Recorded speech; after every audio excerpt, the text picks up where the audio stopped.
Scott McLean from TranceMusicMastery.com, and in this video I'm going to continue the walkthrough of how I built a sketch project called Mirrors, and this project is based on Mirrors sample kit from myloops.net, and it's kit 61, and that is in the Trance Obsession Volume 1 sample pack. It's basically a MIDI collection of different MIDI kits, and then you just provide the sounds to play the different parts. And then I have a number of other MyLoop samples that I've walked through in some of the previous videos in this series. Now, in this video, what I'm going to be doing is going through this pitch sweep track. I'm going to hit this descender and then explosion track, and that'll pretty much finish the walkthrough of the track. Then what I'll do is go through the arrangement, okay? So first, let's just look at this explosion sample here. I'll just solo that. That one's actually pretty easy because I don't have any effects or anything. I'm just using the sample. And if we listen to, that's the Ultimate Effects 1 Explosion 003. And that sounds like this.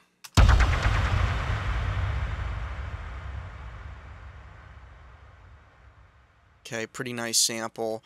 And I've added some delay and some reverb to it as well.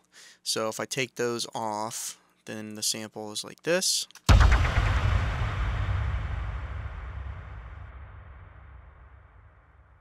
So having that delay just adds a little bit more to that sound, and then the reverb helps extend it, having that reverb tail, wash through the remainder of this section of the track. Now, the next one to point out is this descender, and this is basically a filtered noise sweep type effect, and it's going from high to low. So let's listen to that.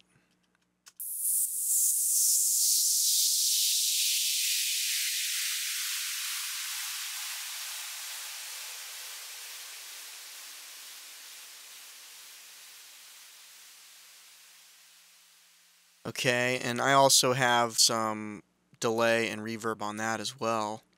So let me just play the dry version of this.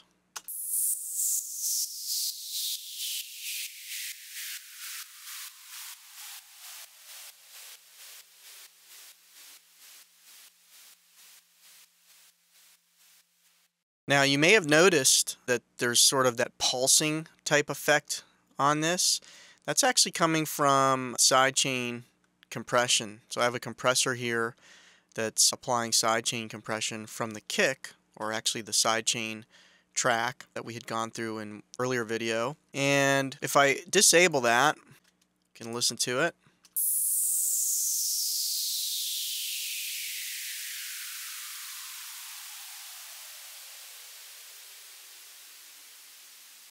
Versus, let's have that enabled.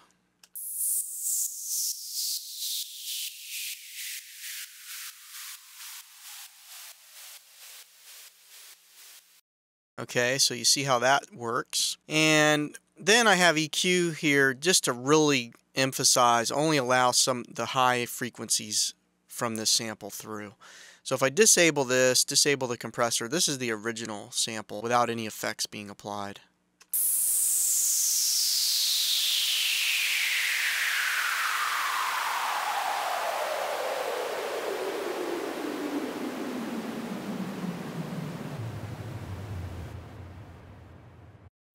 So really, you can take one sample and apply some EQ. Now you have a different version of that.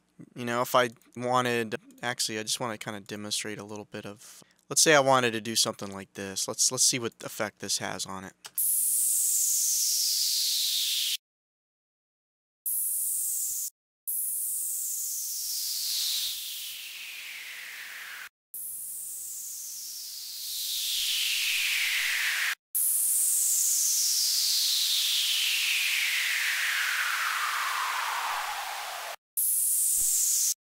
Or you might want to try doing let's try that with, actually let's do 2 nodes here. We'll do one low pass And then for this one, we'll make that a, actually this is a high pass, we'll make this one a low pass. In effect, what it becomes, both of these together are basically a band pass type filter. And we'll just allow this middle part through.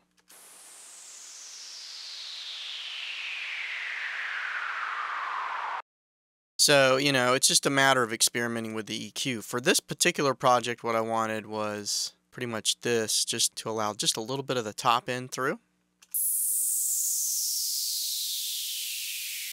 And then add sidechain compression.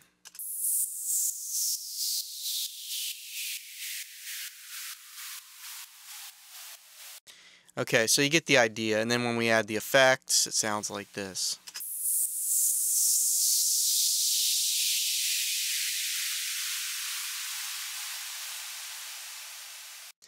Okay, so that takes care of the sender, which is basically a sweep type effect, noise sweep. Now, that pretty much concludes everything except the pitch sweep. So let's take a look at that. So what this is this particular sound right here.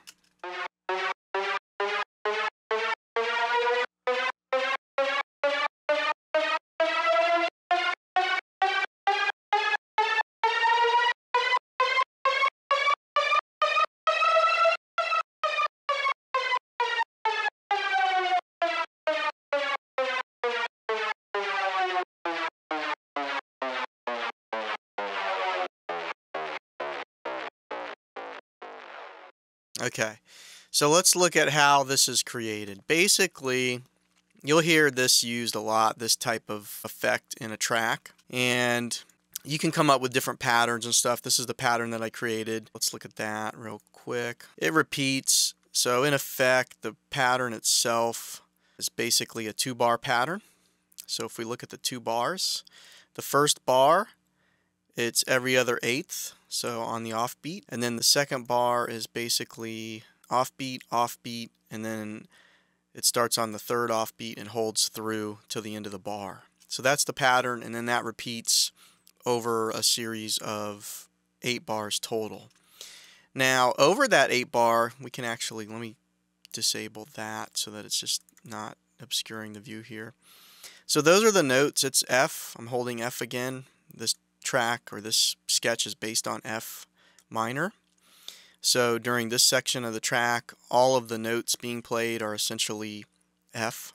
And if we look at this clip, it's not apparent just by looking at it how I'm achieving that pitch sweep up. And the way I'm doing that is I'm automating the pitch using a clip envelope, which is something in Live. Live calls it a clip envelope. And basically, if I look at the MIDI control here, it's got a red dot that indicates I've automated it. I'm automating the pitch bend, all right? So it starts here, which is no adjustment, and then it just goes up over the course of the 8 bars, all right, till it hits its maximum here. And then in the next clip, I just went the opposite direction, okay? Well, in fact, in the next clip, what I did is I started from the top, and then went down to where it was basically halfway through. It's going to hit where it started back here. It's going to hit this center point with no adjustment to the pitch, and then it's going to keep going, and it keeps going down, down, down, in lower and lower and lower. So if I play this first one,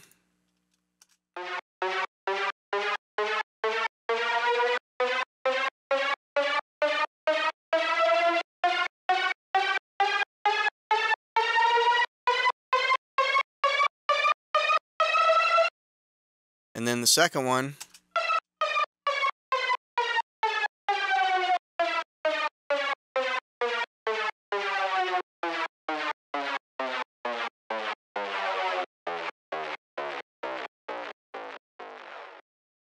now, you know, just to show you what you can do with this stuff, we could get kind of crazy with it, you know, just to do something crazy. I'll just undo whatever I do here. I mean, you could go up and down and, you know, it's kind of a random pitch.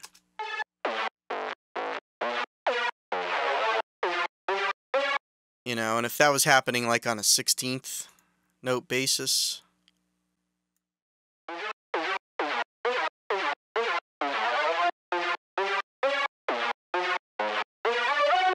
You know, this is just stuff you can do to try to experiment and come up with something new for your own use, you know, in your tracks and stuff.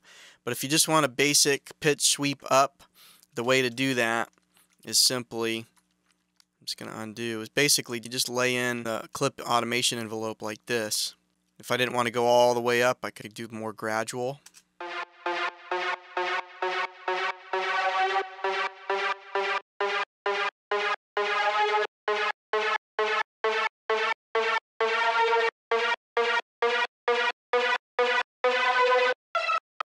So for me, when I did this, I wanted it to come up to here. And notice how I have this slightly behind from here. It's not going to end at the high pitch right at the end. It's actually a little lower.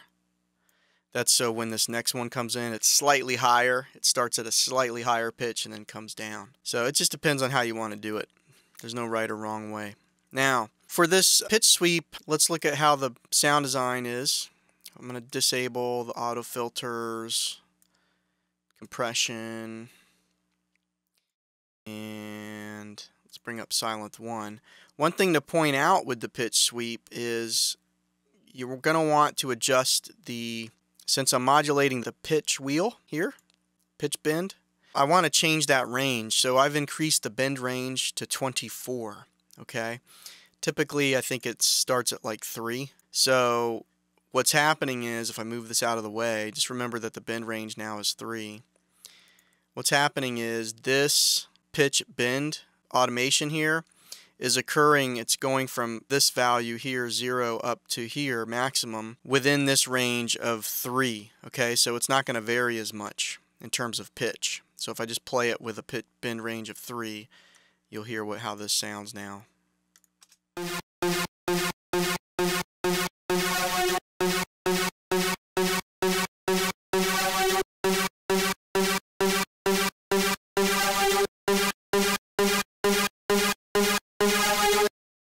Alright, so you can try that. You can increase this. I've increased it all the way up to its maximum value of 24. When you do that, it sounds like this.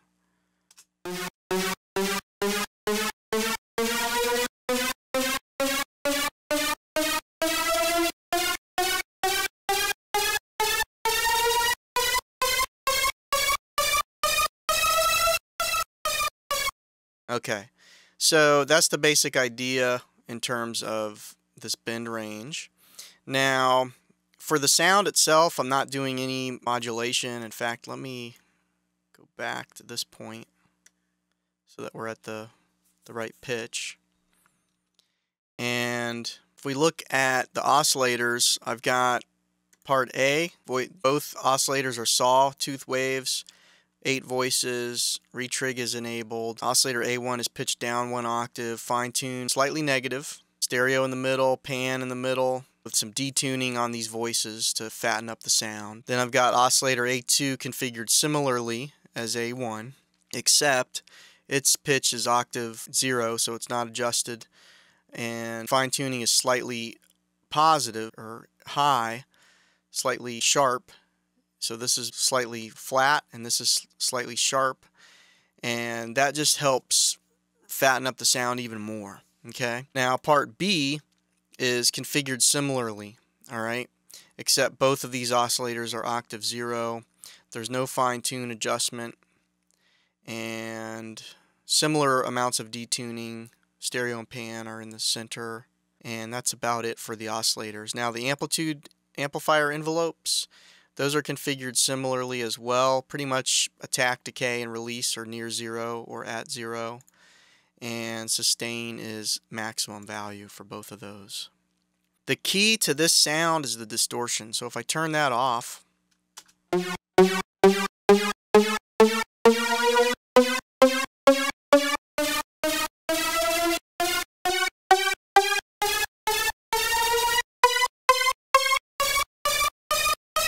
so having that distortion effect really helps give this sound additional interest.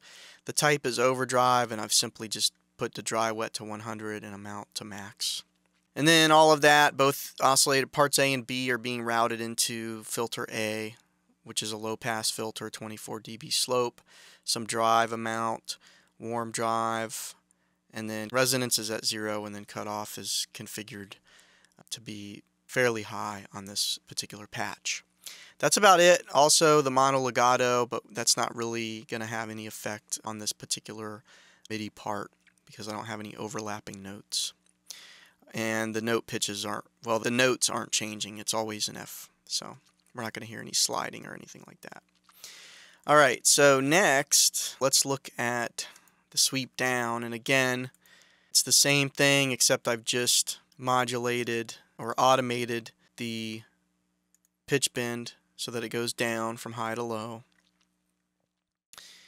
And then that's really it. So let's take a look at the effects chain. I've got a compressor, and that's not really side chaining or anything. You could do this effect using side chaining. In fact, let me demonstrate that real quick. If I wanted to, I could just hold a note for the whole thing. We could just hear how this sounds.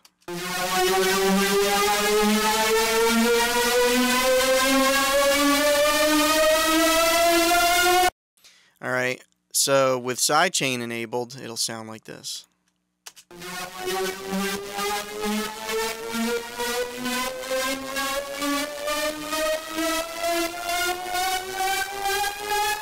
That's kind of cool. It's got some extra little artifacts and stuff going on in there.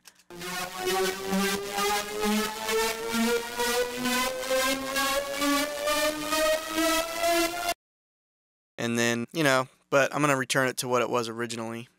So for the compressor, I'm not using it for side chaining. I'm just using it to basically just bring the level up a little bit on this particular patch.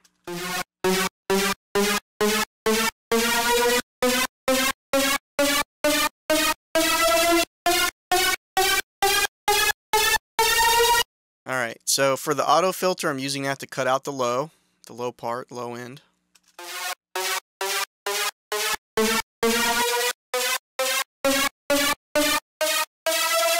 Alright, so you can hear that. And then for this auto filter, I'm using it to cut out the high end.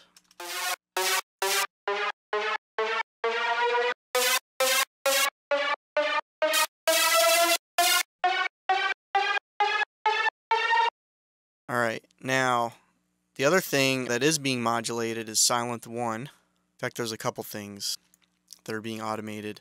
Sylenth1 Cutoff, so it's starting low and ending high.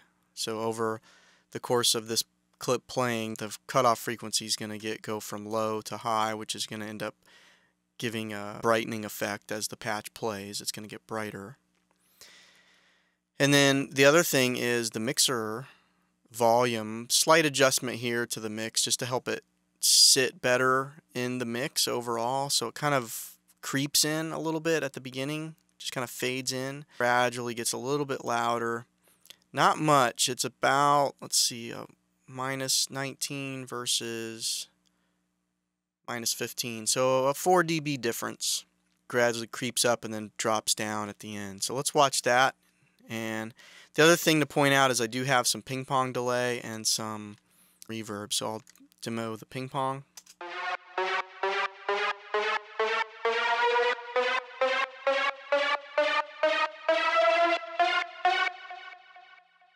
And the reverb.